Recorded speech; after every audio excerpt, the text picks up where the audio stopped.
Hi out there everyone, my name is Brian Altman and I am the executive chef of Castelli's restaurant here in Palm Desert, California. Today I'm going to be making one of my favorite recipes that I'd like to dedicate to my son Johnny up in Denver, Colorado. He's my hero, he just got out of the Army and he loves braised meats. So that's what we're going to be making today. We're going to be making a braised Bucco, veal Bucco, and a mushroom risotto.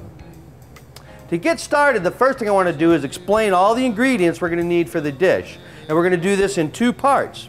First, we're going to do the risotto, and while that's cooking, we're going to move over and get busy on the Bucco. The first part of this recipe is going to start with the mushroom risotto. And the things we need for that are, one, a rice. The rice I'm using is called carnaroli. It is a form of an arboreal rice. And the arboreal rice grain is very high in starches. It'll make the rice dish naturally creamy. And we're going to make this the old school Italian way with no dairy products. And it'll come out creamier than anything you've ever seen in your life and be healthier at the same time. So outside of a nice arboreal rice, we are going to have some chicken stock. And I have some chicken stock that I have made here. And I did this from a base like you might get at home. And you can also use a liquid Swanson's kind of base. A pre-prepared base works just fine. Okay? The other ingredients for the risotto that we're going to be using are garlic. We're going to have some fresh chopped white onions.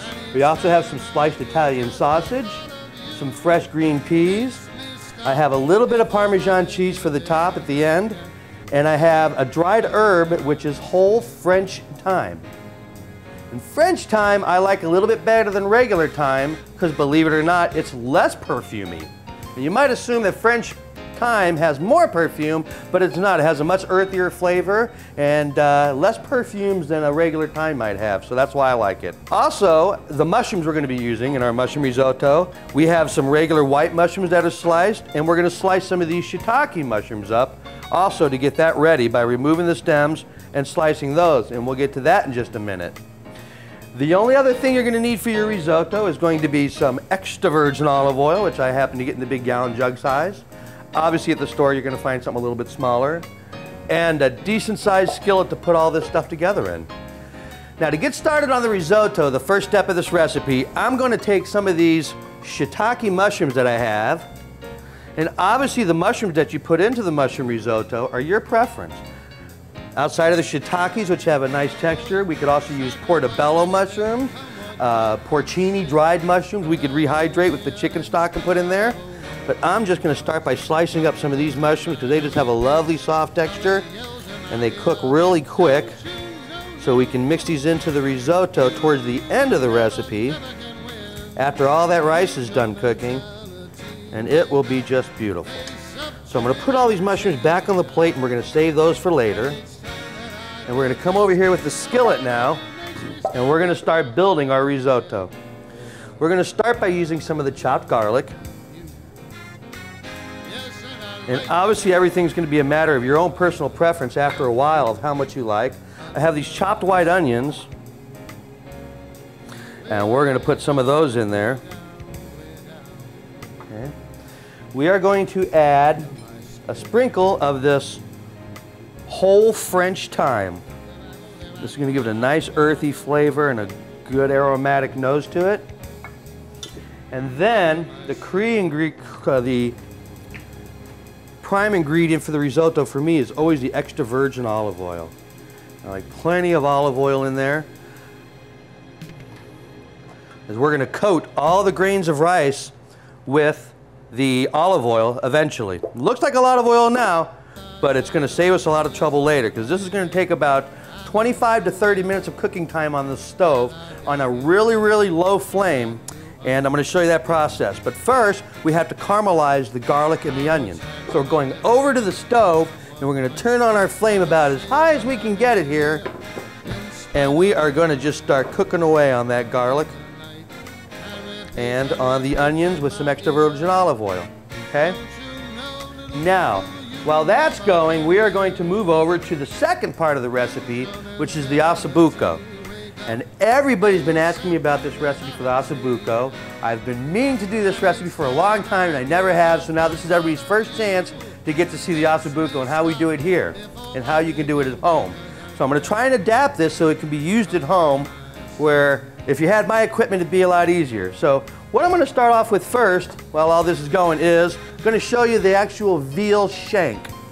Now a shank, if you don't know it, is a leg. It comes from just under the knee of the animal. So anyway, we're going to come back over to our risotto real quick because we're starting to get some heat over here.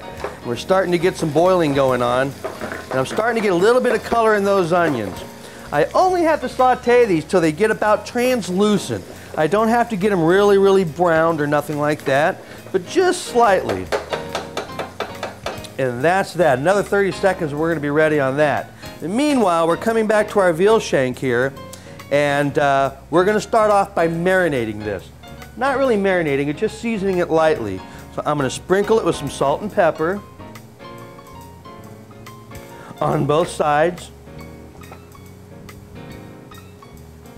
Most chefs will tell you they love to do it on both sides just to get everything going. We're going to take some more of our chopped garlic and we're going to spread it all over. And a little bit of our extra virgin olive oil. And what we're going to do is a form of blanching the meat or grilling it or pre-cooking it. We're just going to throw a little heat on it. Okay, now we're going to stop real quick and turn this off the fire. Normally how I would do that is after marinating these veal shanks like this, I'd take them over to the grill over here and throw them on the hot grill. And what that's going to do is sear the meat on the outside, and almost like a barber would put a hot towel on your face to open up the pores so you can get a good shave. We're going to open up the pores of this meat so we can cook it so that the flavors and all the acids get inside. A veal shank is normally an extremely tough piece of meat. So we need the braising process like you would do with a tongue or something, or a leg of lamb, to get it soft and tender. Which means the cooking process needs to be done with lots of acids for a long period of time. So the cooking time in this is going to be 3 hours in a 415-degree oven. But first, let's get to the part where we grill off the Osso Bucco here. You probably don't have a grill at home like I do here, ready to go. And who wants to go out just for a couple Ossos and crank up the barbecue pit? So you can do the same process just by putting on an open flame in a skillet like we have here. And we're just going to give a little bit of color and brown each side of that Osso Bucco so that it's ready to go. Okay? Now, while that's happening, we're going to put that on the back burner and come back to our risotto here. My biggest tip for most people when you're cooking is to realize one thing. The fire goes on and the fire can go off. So I'm a big fan of just stopping sometimes during the process of a recipe and turning off the fire, taking it off the fire. There's no race that says we have to get this done in 20 minutes. As a matter of fact, this is a recipe you can prepare the day before your party and then just warm it up the night of the party and serve it, and we'll show you how to do that. So I'm going to take out my rice here at this point, and I don't know if I need the whole container here, so I'm just going to open this up, and with absolutely no fire, no time consuming pressure, so if my phone rings or I'm watching a football game and a play goes off, I can just stop and go see that. So with the fire still off now, I put the rice in with the onions, the garlic, and the oil. And I'm now just going to toss that around in there and try and get every little kernel coated with the oil. The creaminess of a mushroom, or any risotto for that matter, a traditional Italian risotto, the creaminess of that's going to come from the coating of the oil completely and mixing with the starch that's being released from the rice. You don't get a creamy risotto by putting a lot of milks and dairy products and butters. That's just not the right way to do it. Now what we were smelling over here were these veal shanks that we have just simmering on the cooking on the stove here, just so I can brown those. And let me bring those over so you can see how nice and brown I got those on the back side. And I'm going to do the same thing to the top side now. And we're just getting a nice sear on this meat, and it's going to be all receptive and ready to go into the oven. So we're going to put that back on the stove, and we're just about ready to prepare the Osso Bucco and put it in the oven. After we get the Osso Bucco prepared and put in the oven, we're going to finish off the mushroom risotto, and through the magic of television, we're going to put it all together right in front of you, and we're going to have a great meal, an Osso Bucco and a mushroom risotto from Castelli's restaurant.